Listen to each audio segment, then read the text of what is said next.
Giving everyone a moment to log in. There we go. Now I see the numbers. There we go.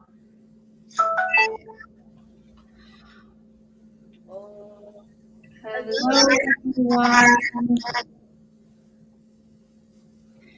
Hopefully, can you hear a lot of feedback, Leah? No, I don't hear much. If our lovely viewers could let us know if there's any annoying feedback, that would be really wonderful because we're experiencing some technical difficulties. Yeah. I'm getting a lot of echoing on my side. So if all distortion off on Lucy's mic. If you hear distortion on my side, please let me know. Because then I'm just gonna have to plug in. All right. Somebody says feedback, distortion of Lucy's mic. Yep, with Lucy. So Lily, you can plug in by if you want to sit on the couch and just watch from there, and then I'll bring you over. Hello, everybody. How's that, everyone? Much better. Okay, is that... See, I'm hearing an echo still. There's a delayed echo for Lucy. Ugh. Fuck. Is there like something on your mic or? No, I don't think so. Is it better though? Way better. Bobcat says way better. All right. What would we do without you guys? Yeah, sorry if it could just be an internet connection thing too. Having really crappy internet. Let's go with what you've got now. Yeah. Sucks. Let me see. Yeah. I'm wondering if I hotspot it. Does that help? I don't know. That's okay. Sub Robert. Yeah.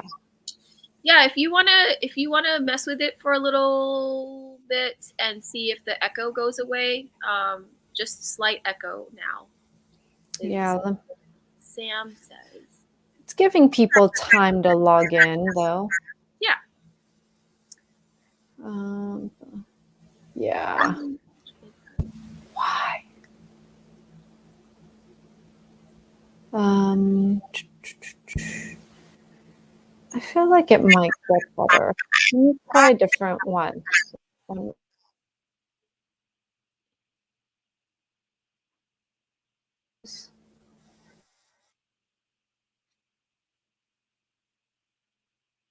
We get to yes, twice. This volume is super loud. Maybe that has something to do with it. Can you guys hear me now? How's that? Sub Robert says Lucy's volume is super loud. Maybe that has something to do with it. Am I delayed? I don't know. I'm built in. It's just my built-in audio. Dia, do you have I don't have headphones in, no. I could put headphones in if, yeah. Let me think about where my headphones would be. I'm gonna go seek out some headphones.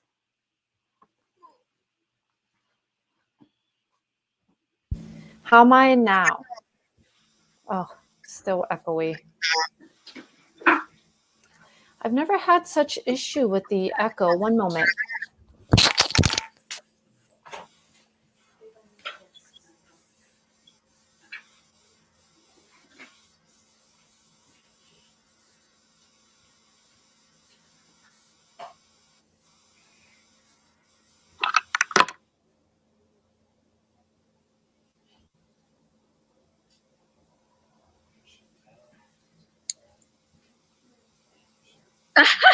Stoner talk by Dom.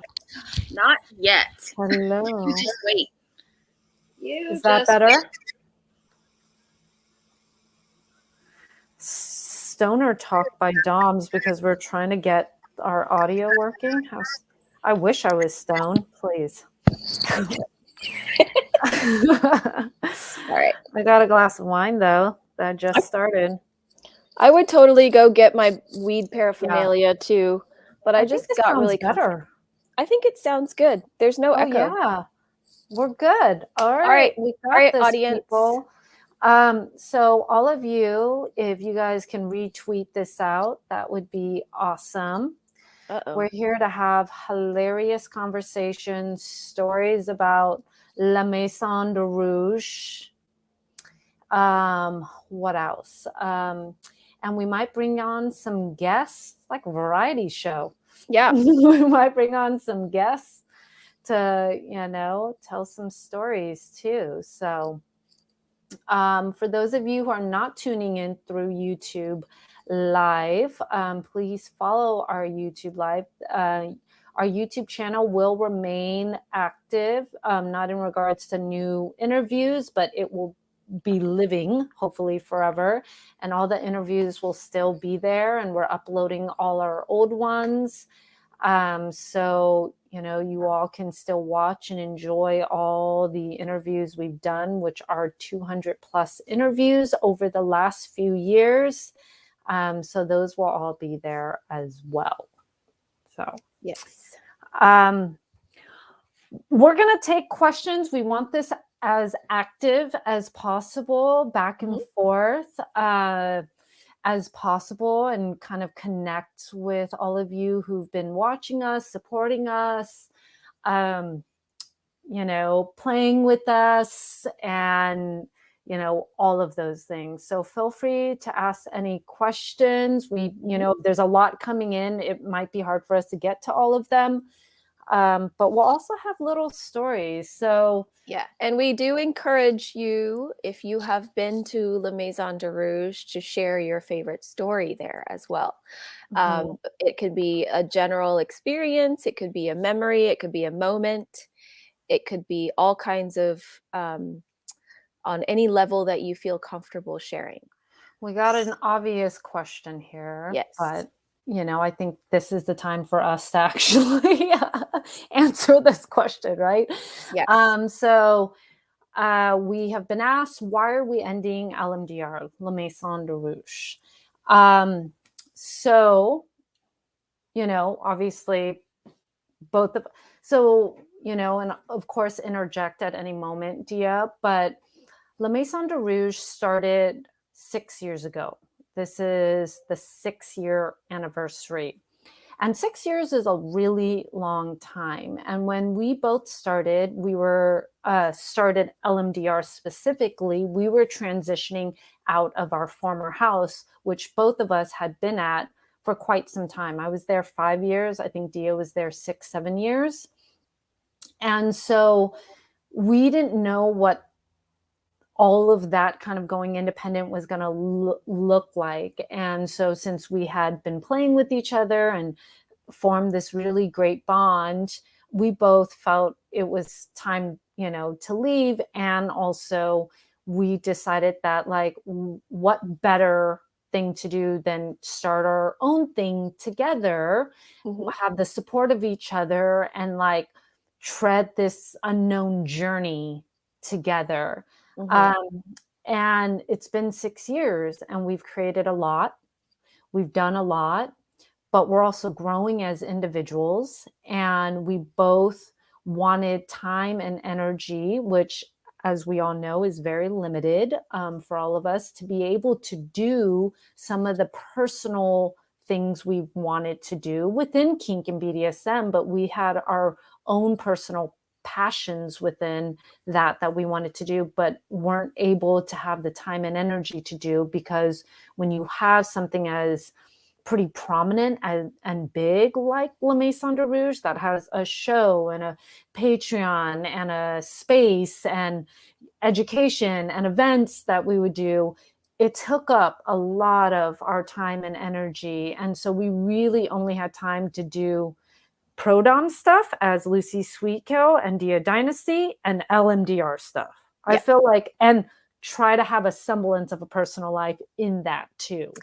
Yeah. And we also needed it in a way, because we were a little a little shell shocked to be out in the world um, in a way that was kind of intimidating, where we didn't really, like, when we were at the house, we didn't really have a lot of community. Like, we had our tight little trauma bonded sisterhood of women that had come to work and been through the craziness of what the dungeon experience was like there. And so we wanted to do things our own way, but still together. And of course, it has grown, and we have created enough of a foundation and a platform for ourselves, as well as many other people. And now that this platform and this foundation exists, we feel like we can also kind of move beyond it, so that we can do our own thing and still support each other and still be a part of the community, but venturing further out beyond just the thing that we created because we needed it also. Yeah. And it allows us, we're still, femdom sisters. We're family at this point. We've known each other for 11 years. We've gone on trips together. We've seen relationships in and out. Yes. We've kind of done it all together, of any beyond just like colleagues. We were always beyond just colleagues. We've done the vanilla stuff to the kinky stuff, to the crying on shoulders, to the dramatic, to the most hilarious things. We've kind of done it all together. And so I think that has bonded us through and through. And so we remain that. We look forward to still really playing with each other. So hint, hint, those of you who want to do doubles. It's the most fun you'll ever have in your entire life, and I can guarantee that. We play immensely well. We read each other's minds when we play. We can give each other looks, and it's just like boom, boom, boom. Yes. Sometimes at your detriment. Yes, but that's why you're there. Yeah.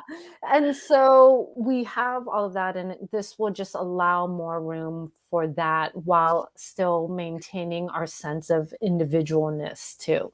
So yes, that sums it up very, very well. Can I get to the next question? Yes, David. I think this one's good. Yes. Tell us about the first opening your place. Mm-hmm. You want to go, Dia? Okay, so how about when we first spawned it? Okay, so we walked into the place that that became LMDR, and it was dark, and it was in a corner that overlooked an alley, and a bunch of the windows looked out onto these bricks. There were no windows any with anybody behind them that we could see. And we're like, it's perfect. Oh, yeah. And the realtor was like, oh, well, there's not much light. And, that's why they're really doing this great deal, because there's not much light. We're not sure if you'll like it. And we're like, tell us more. Yeah, sounds like a dungeon. Yeah. So our lovely real estate agent brought us there, and we both walked in and felt it. I think it was very obvious that we could sense that this was the place. And so as it came together piece by piece, it wasn't like we had that much space to fill, but we also knew that we wanted to keep things relatively concealed, and put up a lot of mirrors. And it's interesting because with all that furniture inside of it, and all that storage and all the mirrors and all the dark colors that usually will make a place feel small and cozy, people have said that they, when they saw it as a plain white blank space, that it actually looked smaller. I agree with that. Yeah, and I attribute that to our ability to, Lucy and I work really well with smoke and mirrors, and we created an illusion that was a world within itself. And so I think that was our aim from the very beginning, was to create something that didn't feel like you were inside of a Manhattan apartment, that you were in our world. And I think that we achieved that because I feel like mirrors are always going to be a nice, well, obviously reflection of what's going on in the room. Yeah. So that was, generally what kind of the first steps were. We received a lot of donations, and we inherited a lot of old play space tools from Mistress Alex and Mistress Winter, and then Yin.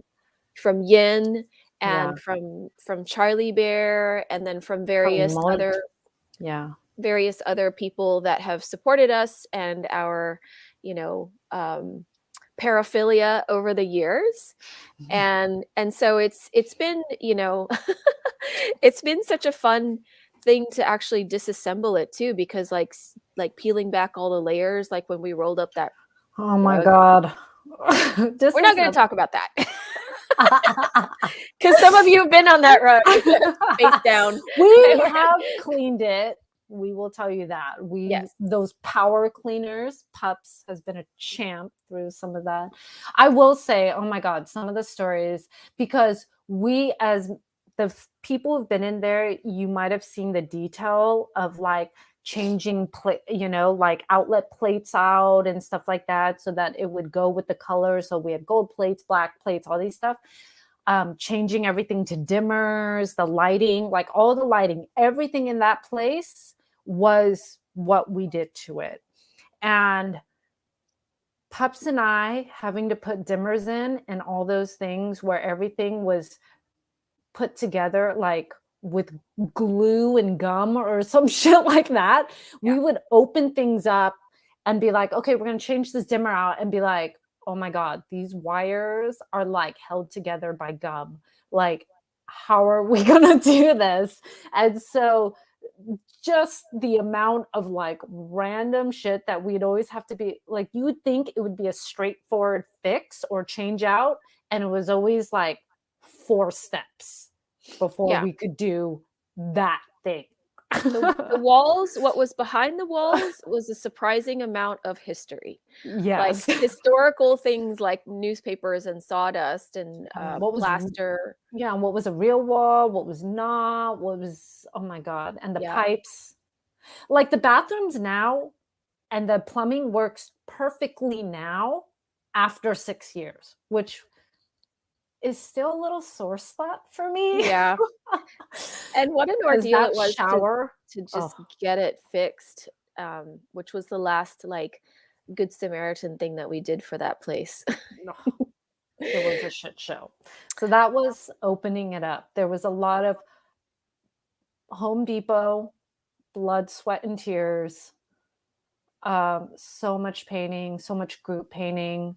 Mm-hmm. Like when we had to paint this shit back, I was like, why did we paint so detailed? Why did we do this? Like every trim, every little nook and cranny was like, we were a little too perfectionist about it, because going back the other way, I was just like, oh.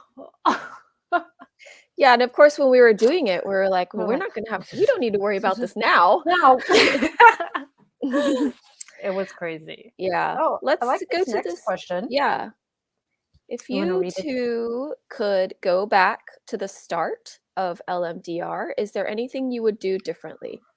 Speaking of painting, actually, you know what? I'm not really sure that I would do my. Oh, I would have skipped buying the towel warmer. That was a total waste. Yeah. I would agree with that. I would have been more aggressive about telling them to fix the shower from the get, because we had like 4 iterations of that. And I would have just been like, no, you guys need to fix this, from the get-go. I think that is the biggest thing. Like I would have done it the first year when we were dealing with so much shower issues. Yeah. Yeah, why couldn't they ever fix it right? Oh, because we went through 3 supers. Yeah. Okay. And the last one fixed it twice. And then he called 3 times. No, he called in a plumber the last time. No, but we had not 2 more times. We had 3 more times. He had come in 3 total times, and then a plumber. Okay. So that's a lot to deal with, this one little thing that was just, it kept becoming increasingly bothersome. It was just so much. That's what I would have been like, you motherfucker, you need to, one of you needs to fix this goddamn shower. And I know all of you who've been there understand, because we'd be like, okay, so don't let me touch tell the you. middle knob. It would be like a 5-minute debriefing about the knobs. Then we had the sign. Remember? Yeah, we had 2 signs. We had 2 signs saying exactly the same thing. One on eye level, do not do XYZ. And then we had one over the knobs that said, do not do XYZ. There were so many times I would have to come there in an emergency because the water could not turn off, and I had to like finagle it. For a while I was the middle whisperer, like the middle knob whisperer, where I'm like, speak to me. What are we doing? Tell me what you need so you turn. Yeah, it was a shit show. So that's what I would do differently. Yeah. I don't know that I would do anything else differently, though. I was very happy with this space. And that was a big one. Yeah, that was a big one. I love this comment. Just beware of the drill dough. You know, you love it. Yeah. I love this one. Every time at lmdr has left a mark on my heart. First birthday, such hot wax.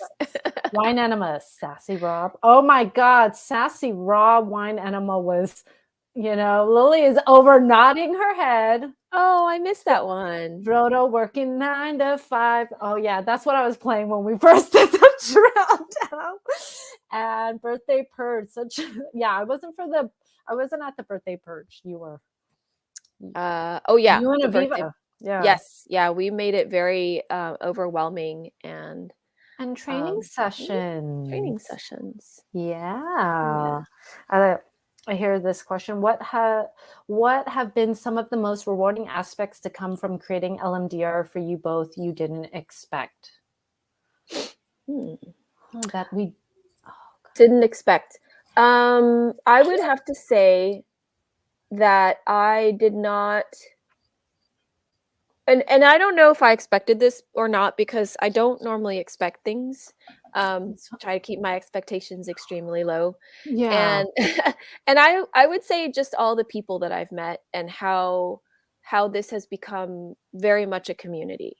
And I don't know what it means to build community, honestly. Like, I've always been a loner. My mom moved around a lot when I was little, so I never really got to set down roots. By experience as an only child, like, community was very elusive to me. And so I started to understand what sisterhood meant when I was working at the dungeon, but through La Maison du Rouge. The fact that we come in contact with so many different types of people, and some of them, stick around, and some of them resonate more than others. And this is what community is about, like sharing values and helping each other, and kind of like a sense of mutual aid when people, and celebrating great things, celebrating birthdays and promotions and big life changes and things like that. So I think that was that is the most rewarding aspect to come out of creating La Maison du Rouge. Yeah, I'm thinking hard about this. I think when you live authentically to your values, even when you don't expect it, the things that you value come into play, right? For me, because, I had a very similar background to Dia in the sense that, like, I moved around a lot. I was never at the same school. I was never at the same thing. But one thing that I love about, my history is that I have a very tight-knit family my family is like the ride or die family. Like you can make all the fucking mistakes and they will be like, okay, let's do this. We're all going to pitch together and figure out this shit. We are very much a ride or die family. No matter how different we are, no matter how many crazy things we do or whatever, we are definitely a ride or die family. And that's something I really value. And so for me, like connection and community is always a big value of mine. But I guess I didn't expect it to become as like immense as it was. Like it was always something that I wanted, but I just didn't expect it to become as immense as it was, where how much of a family dynamic, not only with my subs and clients, but like with other DOMs, like it's become a whole world that's super meaningful to me that I didn't realize was even possible, like in general. And like being at the house, there was a certain way to section it out and be like, this was, this is what you do and you work, here's your coworkers and you can have, but like it was such a very small, it was just a sector of my life. And when that transitioned, it became super integrated of everything. And I really love that, like the integration of all of it, of all aspects of my life. And that really was apparent when I would throw my birthdays, from like, all the DOMs and sex workers and my vanilla friends who were super supportive and my subs who were there, like everyone just integrated. And my birthday was just like a celebration of all those things, which I really loved. Yeah. And lmdr, I think was the point that really created that integration of everything. Was us creating lmdr created that integration for me. Actually, there's one more thing. I don't know if this is rewarding because it's a double-edged sword, but when we started doing our broadcasts,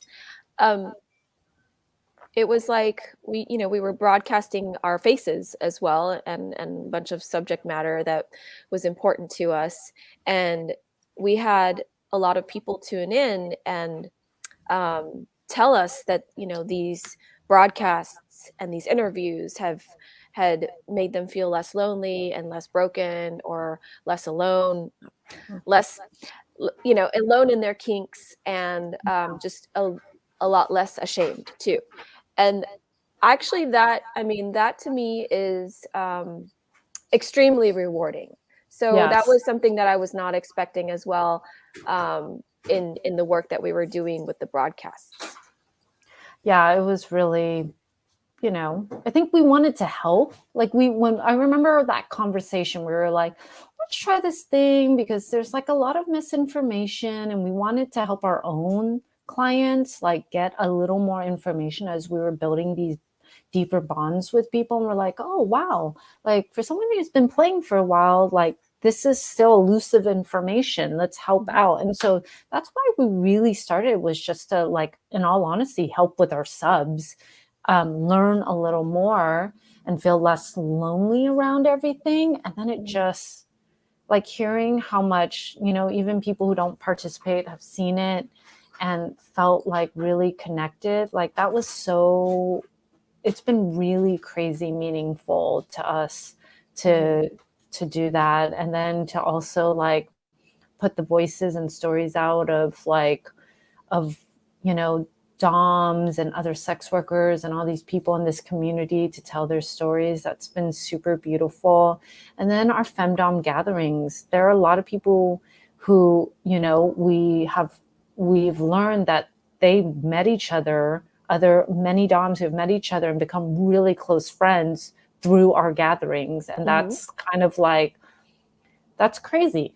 I think that's so crazy and super, super beautiful that here are these people who play together now, who are friends with each other, who like deeply care about each other, and they met through our gatherings. Yeah. So. Yeah, and that reminds me actually of quite a few people have told me that they were not sure about like certain mistresses that we had interviewed until they saw the interviews and saw them speak, because I think that that's a very different kind of vibe, you know, when you see somebody in photos, that's one thing, you know, they might be projecting a certain look or a certain energy, but then when you watch them talk and talk about the things that are important to them, I think that's, you know, that can be even more fleshing out. So that was another thing that was very rewarding too, is hearing subs connect to other doms through their interviews. Is your back feeling better?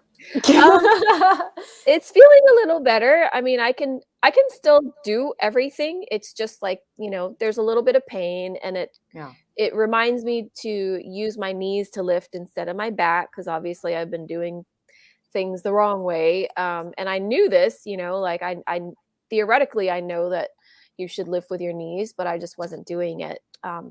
So yeah, my back was like, okay, you got to use your knees now. Yeah. So we have Thank a really you for great asking. comment into question, which is, I particularly enjoyed your exploration of spirituality and wellness and lmdr's intersections of kink, wellness, sexuality, spirituality, and social activism. Do you see ways you'll continue to explore and share those explorations? Yes. I think in everything, both of us. Yeah. Like, I think the intersections of kink, wellness, sexuality, spirituality, and social activism encompasses all the things that are important to both Dia and I. Yeah, I think that this statement coalesces everything that we're really about and that we've grown into as individuals and as a group. That these are still our common shared values, and that they probably will forever be those things, because we've become a lot more holistic too. Yeah.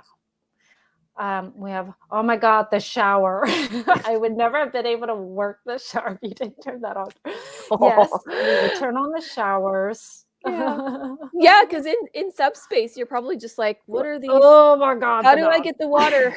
Did you ever have complaints from your neighbors? Never. I don't remember. Not from anything that you would think that we got complaints from.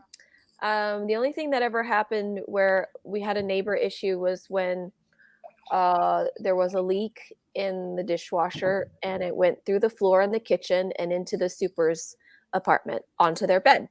So, but that has nothing to do with. Luckily, that was the start of the pandemic. So that shit closed down, and that stuff had to be fixed right away. So it was like. Oh yeah, and did they have to take apart the whole kitchen? Yeah, they took apart most of the kitchen. It was crazy.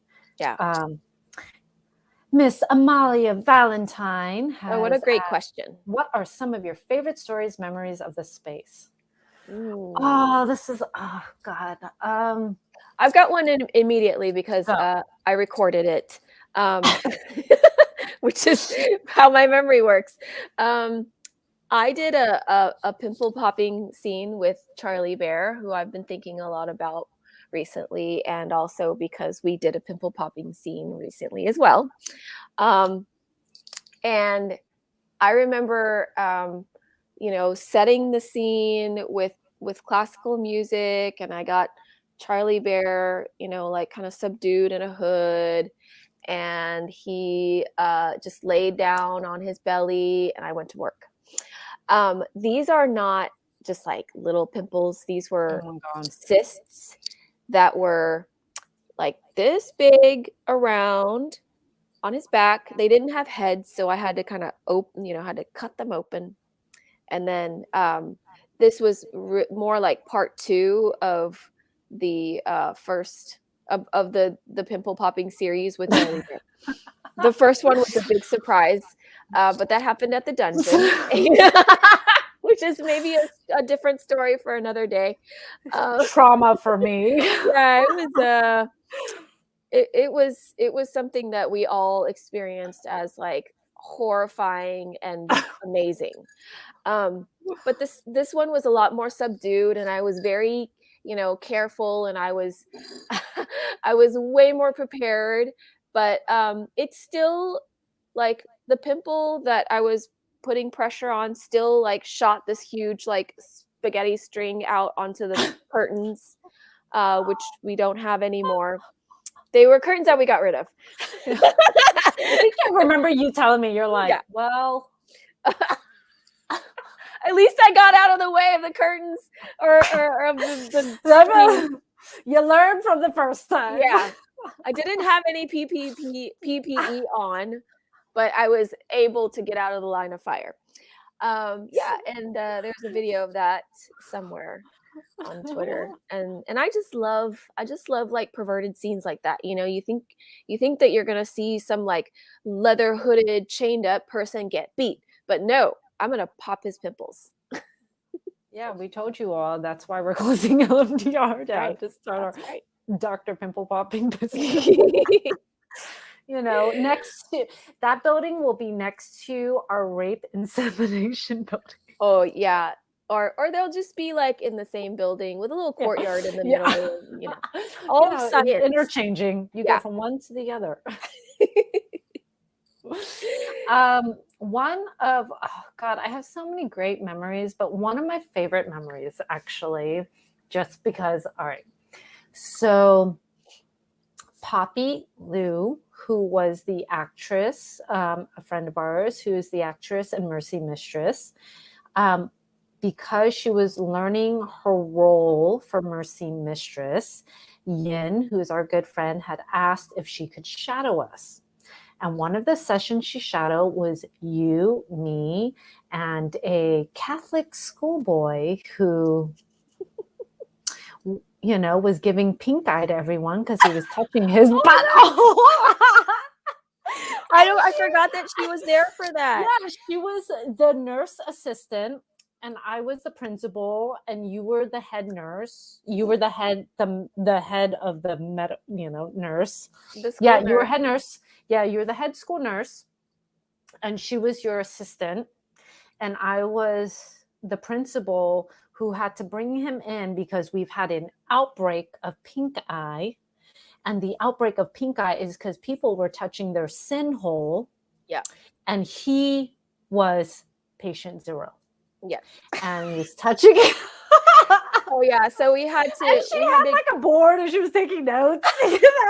But I think she was trying to hold in her laughter because it was like Catholic. We just went crazy with this role play, and we're just like, "Do you know why you've been brought in?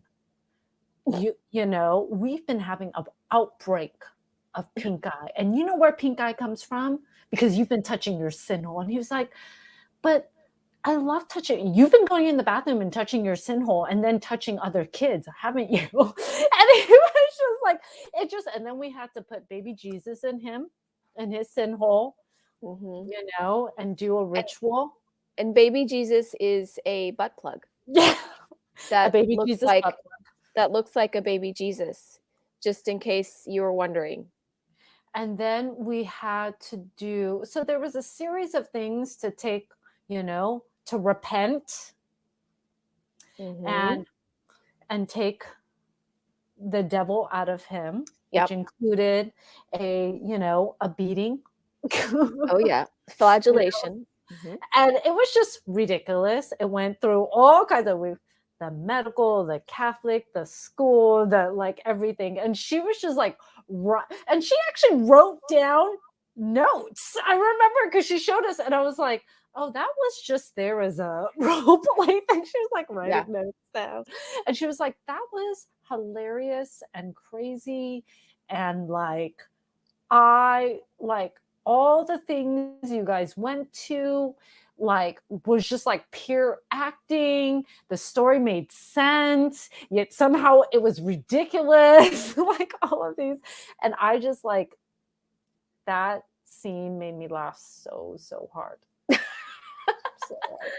Oh yeah, that was very memorable. I love doing role plays. Like like where there's a lot of material for the banter, you know, like, and I think Christianity in school, like Catholicism in school, you know, Catholic school mixed together. I've never been to Catholic school, but I've been to school, and I know, you know, some Catholic like kind of rituals and things like that, and how loaded it is with like symbolism and hypocrisy, basically. So it worked really well. I would love to bring Lily on and see what her favorite memory of the space is. Come on, I'm going to give you this part and still listen to here, but this goes into your right ear. Because, come on, Miss Lily. Yeah, you can put, can you, all right, can people hear? So what is your favorite memory story of the space of LMDR? Do you have one? I think it has to be the time that you, me, Pups, and Majesty May, we did the consensual non-consent high school girl scene with the rape scene. Yeah. Consensual. It was he didn't know they were coming in. Right. So you can explain it. What happened?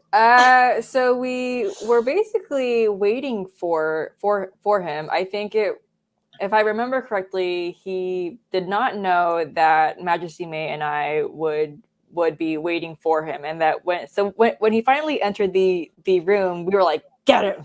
Yeah. And we tied him down, and we ripped off his was it fishnets or stockings? I think it was fishnets and panties. Yeah. We brought out the biggest toys, and we also had a lot of candy corn because it was around Halloween. Oh my God. He gave up at a boy. He was just like I was like, okay, ladies, you're done. He was just like, okay. That's the preferred state. And then we went out to dinner afterwards, and he had to go home because his diaper was just leaking. Was it leaking candy corns? He had an emergency. He was just like, gotta go. There was so much candy corn in there. Oh shit. If any of you all know, I love putting candy in people's butts. Peeps, mostly Peeps. Lots of candy corn, lots of all those things. I like putting only the candy that I don't like to eat in your butt. Like black licorice. Like black licorice, and pretty much that's it. I hate Peeps. So I make Pups go get them when they're on sale, like at the end of any holiday, and then just store up. I literally had to move out a good like 10 packets, huge packets of frozen Peeps. That is what I moved out in storage, because that shit will last forever. Oh my gosh, really? Yeah. I mean, literally the expiration date is 3,000 years from now. What? Wow. Okay. They're like Twinkies, basically. Yeah.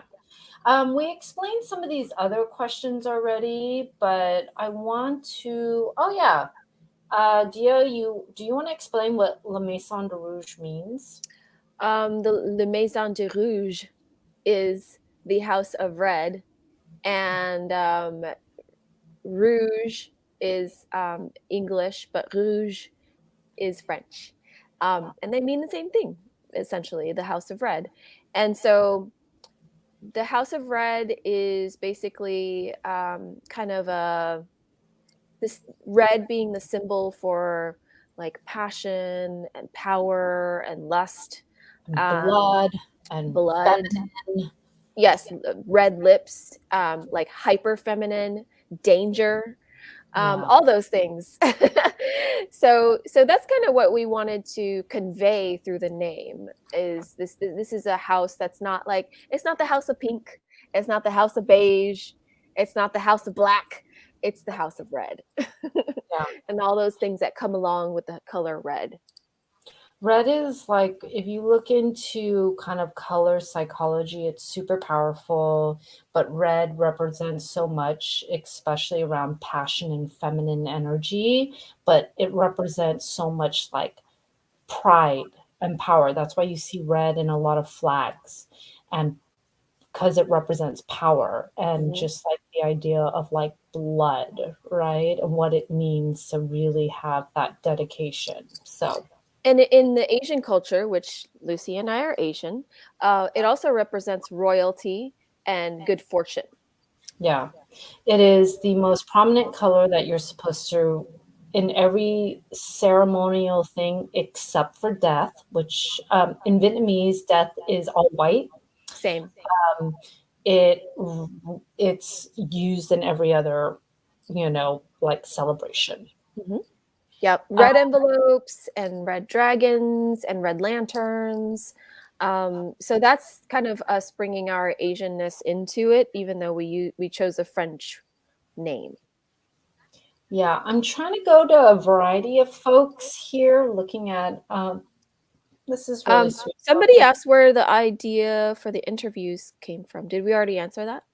Well, we kind of answered when we started the interviews. Okay. It's my first ever piece. It says, just wanted to say a big thank you to the both of you. lmdr broadcasts have been my first introduction to BDSM. It's led to my first ever BDSM session with prodoms that you've interviewed. That's awesome. Yes. Thank you for sharing that, Sam.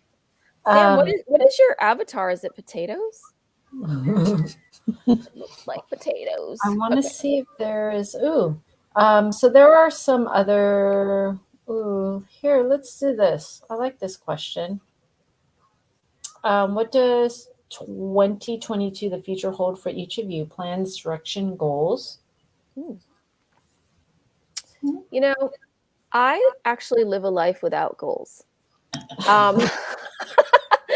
I have intentions, and a lot of them become fulfilled. And I don't have a direction as more of an expansion. And my only plan is to like get to the farm. That's it, and it's not even really a plan. I want to build Femdom Farm up to be a destination, a kink destination, very much like La Domaine Esmer was, but a lot more holistic in that it is without also the patriarchal bullshit. Right, without the patriarchal bullshit, without the cult leader vibes, and with a lot more land that is available for kink play. So like hunts, rituals by fire, burials, isolation, abductions, kidnappings, all kinds of things that you can do like in the woods. I want to have a big slab, that's next to the ginormous oak tree that's on a cliff. You'll see it if you go out there. And can we do an X-File theme one where we play the aliens who have to abduct humans and probe them, and they have to run and hide? Okay, but they can't. Because aliens are smarter and have human vision, like heat-seeking vision. Yeah, and so, we just probe everything. Probe it with our long alien fingers. I want to see if there's anyone else who can join our conversation, but I think Pops, unfortunately, is a little busy. Let me see if Miss Valentine. Here, Sam says also, I think you two did a wonderful job making lmdr content super newbie friendly and very welcoming and digestible for curious newbies like me. Now going to my first kink event tomorrow. Yay! Awesome, Sam. Aw, our little kink babies. I know. I love this one too.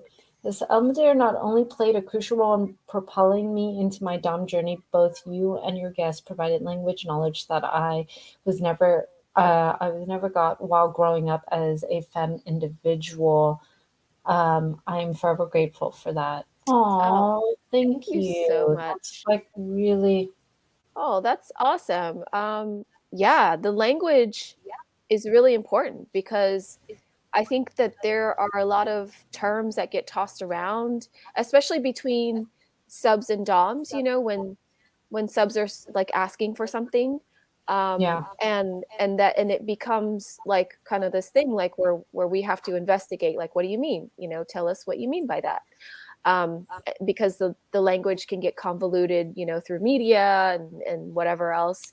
And so it's really important to clarify that kind of thing and to have somewhat of a shared vocabulary as well.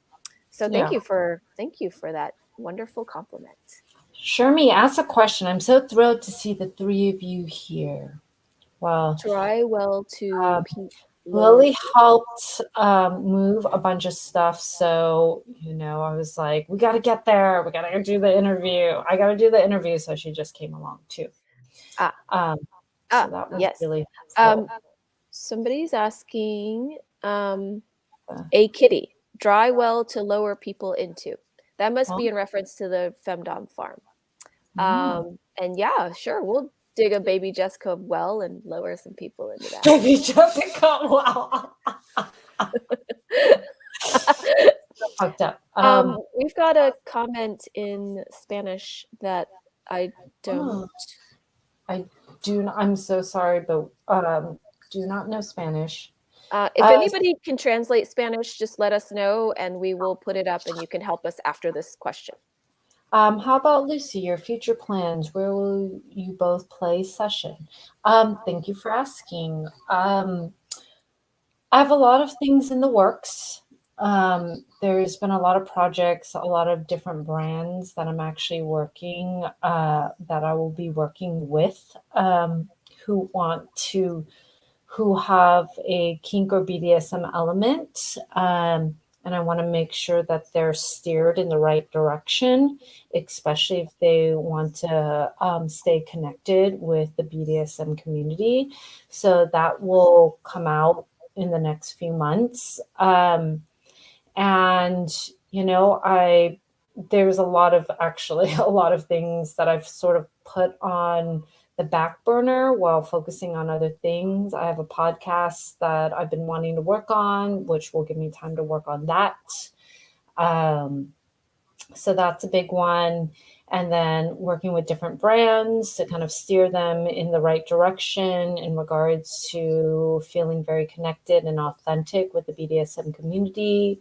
I'm looking forward to maybe doing some other collaborations with events. I will be playing in a few different places as well. So there's a lot of things happening. I like to keep a lot of my stuff close to my chest until they're fully like ready for me to like talk about, for a variety of reasons. But the last, you know, and I will say this just because I think if anybody's followed me on social media, they've noticed this. But this year is the year of the ox. I am an ox in the lunar kind of zodiac in the Vietnamese as well as Chinese and other Asian cultures, Lunar New Year. And when it's your year, it is actually your most challenging year. And so 2020 was actually not that hard. 2021 has been a fucking doozy for me. I've had, you know, like Dia was mentioning, the double-edged sword of being out there is I unfortunately had a sort of stalker situation that has been settled, but that did create a lot of emotional upheaval for me, as well as like a lot of the changes that were going on, which is actually changes that I wanted and needed, but it required a lot of work and effort to go into that. And so this year has been a time for me as someone who's a total fucking planner and just like on it. This year has been a lesson of just breathing, taking everything day by day, checking in with myself, enjoying a bit of my privacy, connecting with people I'm close with, and just using that support, like Dia and Lily and, you know, Valentine and Pups have been super supportive in my life right now and being there for me, and my partner. And then just like taking a bit of like a little bit more of a breather, because if anyone knows me, I'm like a massive hustler and I'm just like, go, go, do. And it's kind of forced me to really like slow down a bit and just like be okay with whatever's happening. So, yeah. And that's something that maybe a lot of you don't know. Like, there's a lot of love and support in this community, but because Dia and I are really out there, there's unfortunately sometimes where that can turn in a negative way. And I dealt with that in a way that I had never dealt with before, of sort of someone who became massively obsessed with me, and became close in my life in a way that like I guess I just didn't realize that was a possibility, and it was really, really upsetting. It was more heartbreaking for me. I wasn't scared for my life. I was really just heartbroken, and I needed time to heal from that. And I'm still taking a bit of time to heal from that. So, what other questions we have? We have some great. We got the translations. Ooh, do we? Where's that? Yeah. So there's two slightly different ones, but the translation is, I am at their feet and in chastity to respect them, mistresses. And then I am at your feet in chastity to respect you, loves. Not quite a question. Next. Yeah, we're not going to do that. So how many, so Lily, what are some other good memories? Because Lily has spent a lot of time at the space. She's, you know, Lily was my mentor, mentee, and she's done, you know, you have grown so much in a short time. I'm so proud of you. And I know you've spent all your Dom career at lmdr fully. And I just love that. I love that. I love the fact that she has spent her whole Dom career at lmdr, knowing everything, supporting everything, helping with so much, like through and through. Both Dia and I are super thankful. Lily has been such an amazing support. Mm-hmm. Yeah, and always bringing sweets and snacks and treats, and you know, being so helpful. Yeah, super helpful, very receptive, very just always ready and willing. And you know, if we had some subs like Lily, but Lily is wholly unique. But you've spent your whole kind of career, first part of your career at lmdr. How does that feel? I mean, like, I'm not gonna lie, there are some parts in this interview I was like, I feel like my eyes watering a little, but yeah, it's, you know, it's where I first met you, it's where I first met Pups, and it's, you know, it's where I first met Valentine, and, you know, and like so many other people. But it's just, you know, it's like it wasn't just a start of my Dom journey, but it was like a Dom for my self-growth, and to really leave a lot of like not leave past trauma behind, but it's where I learned to also confront these things and to, I guess, like, transform into who I am now. Like, it's not just, you know, like a workspace. It was where I really grew, and I really worked on me. And yeah, I love that, because I've seen so much growth from you in that space. You know, the bond and friendship you formed with pups. Do you remember the time where I was like, I need you to get out of like your closed offness? And I was like, your goal is to fucking take pups down, whatever means possible. He has a safe word. He will tap out when he's ready. I want you to fucking go for it. And she was just like, you gave him the most massive wedgie. And he's not good at like being aggressive, but I was like, pups, your job is to resist her. Be a fucking dick. Be a brat, right? And just egg her on and get her to just get aggressive. And watching you guys wrestle, you fucking grabbed your phones at one time and you were just like, and then eventually he tapped out and I was like, there we are. Fine. It was so awesome. You have to, the wedgie went over his head. And he still was talking shit. He was still like, oh, is that all you got? And I was just like, I'm like, go for it. Because he's so not like that usually. And I was just like, he was so bratty. He was so bratty. I was like, take him down, Lily. Do whatever. Take him down. Because he knows how to get out of it he knows how to tap out. But do whatever you need to do to take him down. And that was one of my like favorite moments of training you was because I told Pups, I was like, hold out. And he has a high pain tolerance. So I was like, hold out, hold out, hold out. She needs to freaking bring it.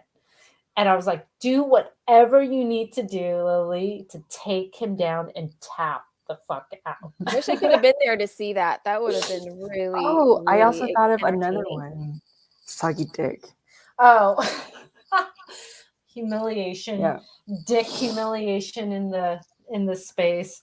Okay, so people don't know this unless you've seen, but Lily's verbal humiliation skills are prime, like so prime, where I'm just like, okay, you stayed quiet, and then where did this come from? So she would just toss some ones out where I'm like, that's just mean. Nope.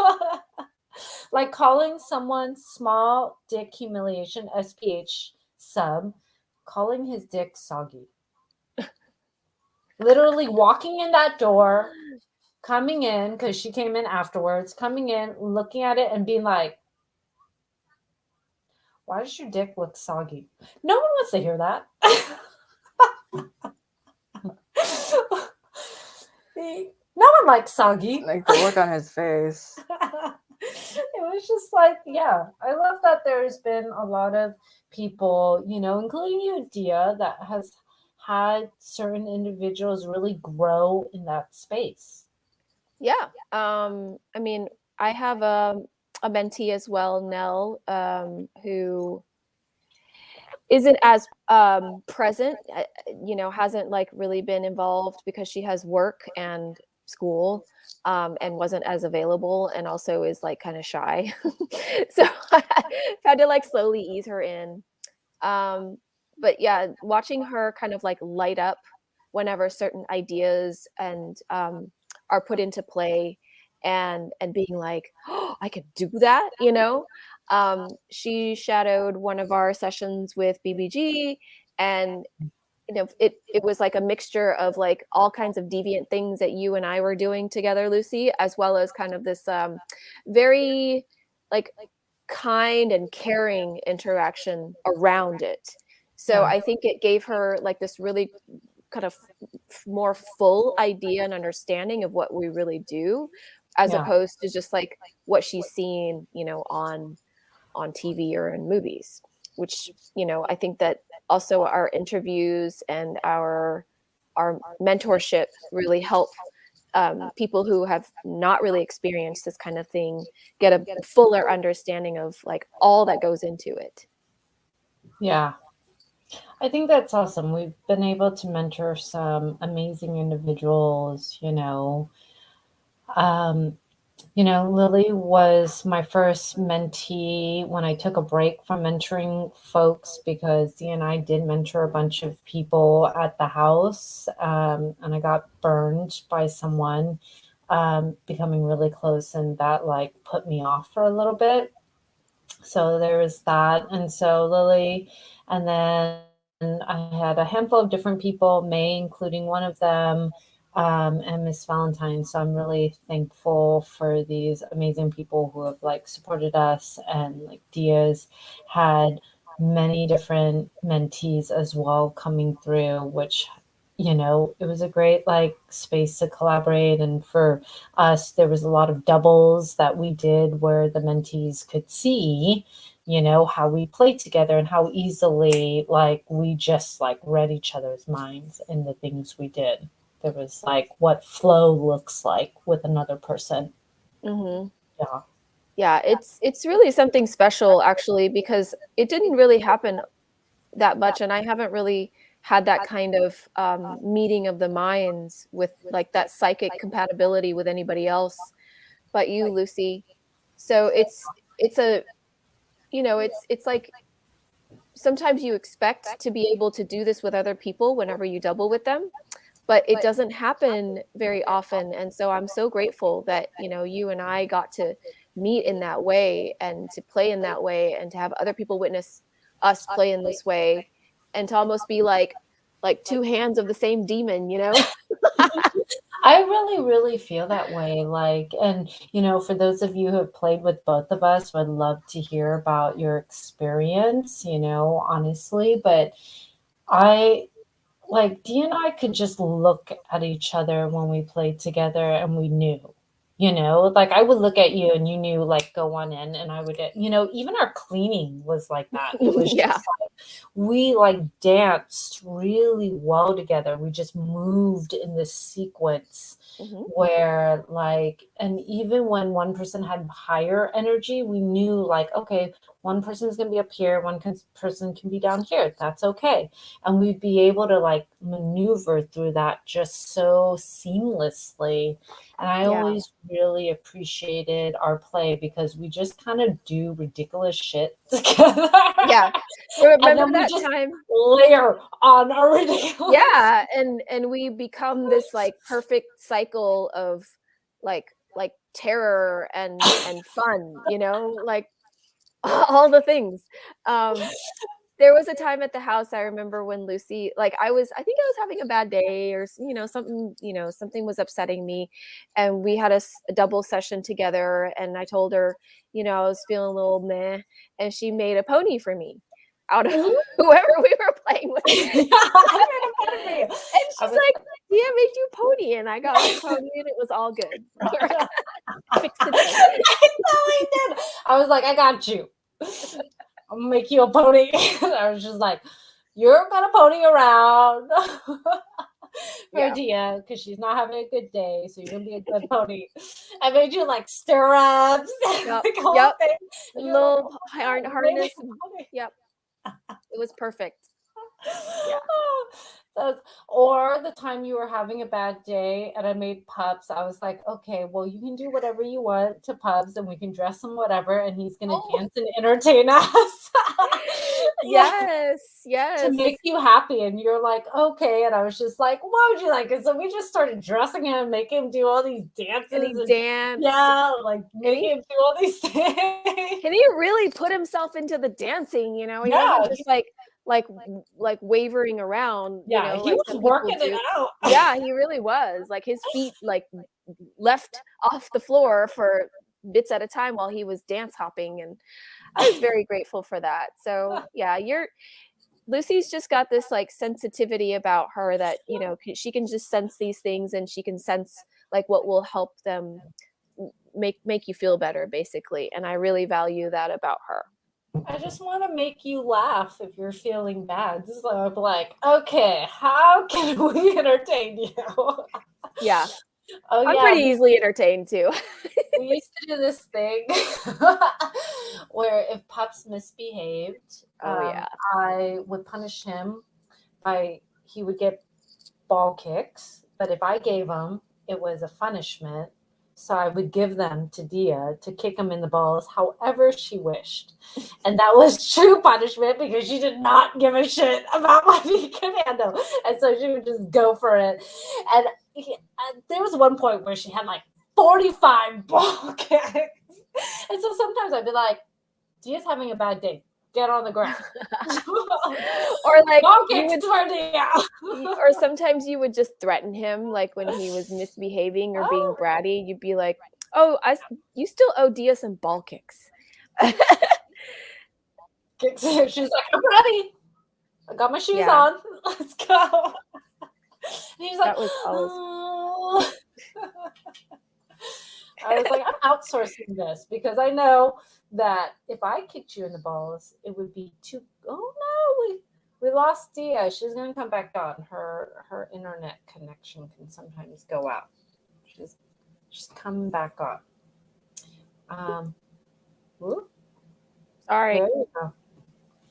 What? Sorry, I don't know how I didn't intentionally leave, but somehow I got booted. All right. If there's any other questions, please, questions that are relevant, but I do love this. Good evening, ladies. This is really bittersweet. Just when I found you guys, but thank you so very much for all the content. Much love from Los Angeles. Thank you so much for, watching and supporting. We'll have more interviews, so definitely check them out. If there are folks who have more questions, we would love it. We're definitely past the hour mark. Willie, do you have any questions? Yeah, I don't think anyone has asked this yet, but what do you think you will miss most about Les Maison du Rouge? In all honesty, a poo place. Yeah. Having a poo place in the city. Yeah. In New York that City. You can access anytime for the most part. Yeah. And that is like quiet and clean. Yeah. Having a quiet, warm, nice, private poo place. Yeah. Oh, there's so many times where both of us are just like, I see you're having a session. Can I just go in and use the restroom? Yes, we're fine. We soundproof that place, as you all know. We have soundproofed that place so much where people are like, you just couldn't even hear past the main room into the client room. Or you can't even hear anything. You can't hear anything from the kitchen. You can't hear anything, from inside the main room out there. It was very well dampened and it was perfect for anything that we wanted to do, really. And so I think like that's it, because it was so quiet and so private. It was also my favorite nap place.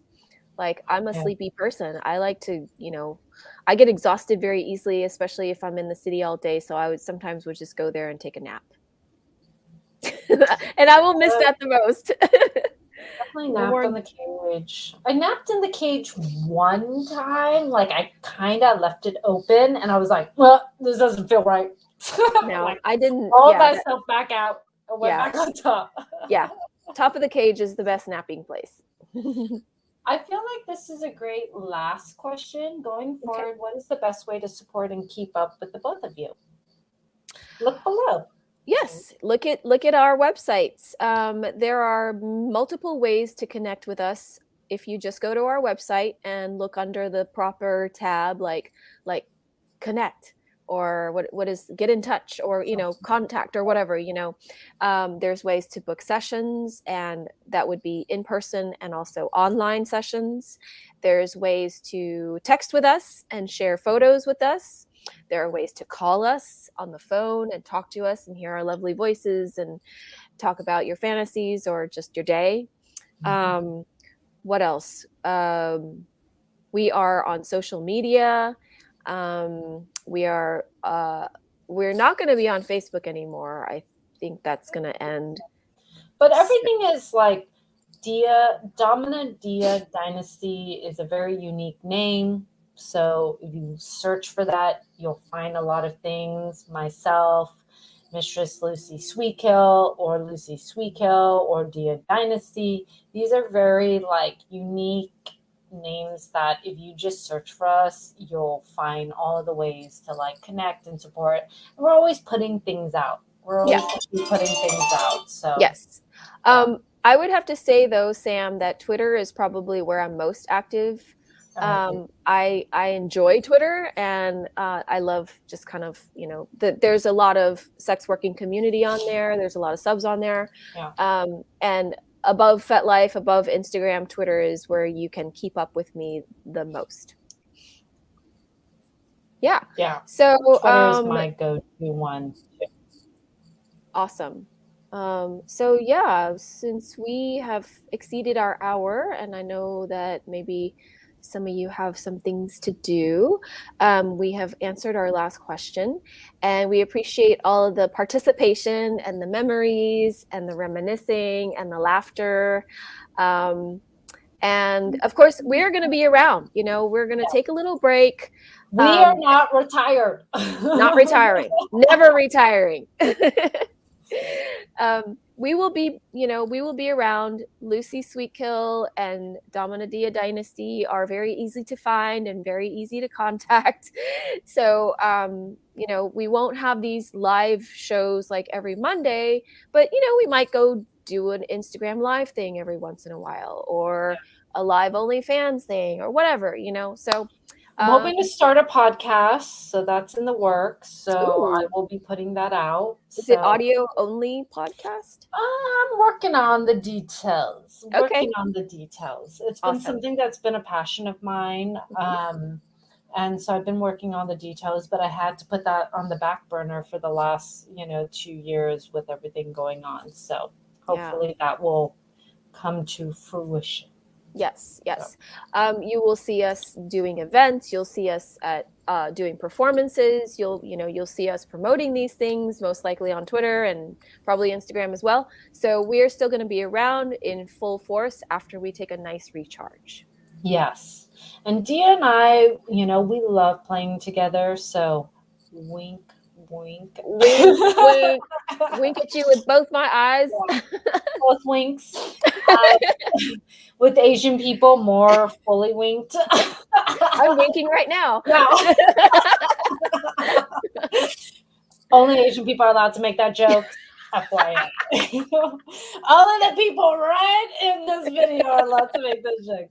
Yeah. But we love collaborating. We will be collaborating. This is not the last that you have heard from us. So please don't be sad. This is something that we wanted to do in a place of love. Mm-hmm. We have enjoyed connecting with everyone. We have enjoyed interviewing all the people we've interviewed. We've just really enjoyed all of it. And it's become so much bigger and beautiful than we ever imagined. Mm-hmm. And, please stay in touch in whatever ways. But Dee and I are really, available, and, continue to watch our videos if they bring you, put a smile on your face, especially if that's the first time you met a certain Dom. Mm-hmm. We want to have it up, forever, as long as YouTube doesn't take us down.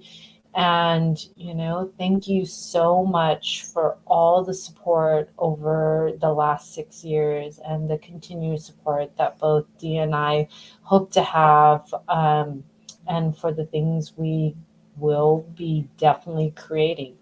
Yes. Yeah. And we'll create some things together. We'll create some things individually. We'll be able to cover more ground individually. So, we're going to be powerhouses in our own right, but we'll still be always forever friends and doing things together as well. So, body massage. We'll give you a dildo massage. Work hard for that body massage. Anyone who's loved the dildo, please raise your hand. Thank you, everyone who's supported us. We want to give a big thank you. Yes, everyone. We are so grateful for you. Please continue to follow us, and we will talk to you all soon. So yes. Bye. Goodbye.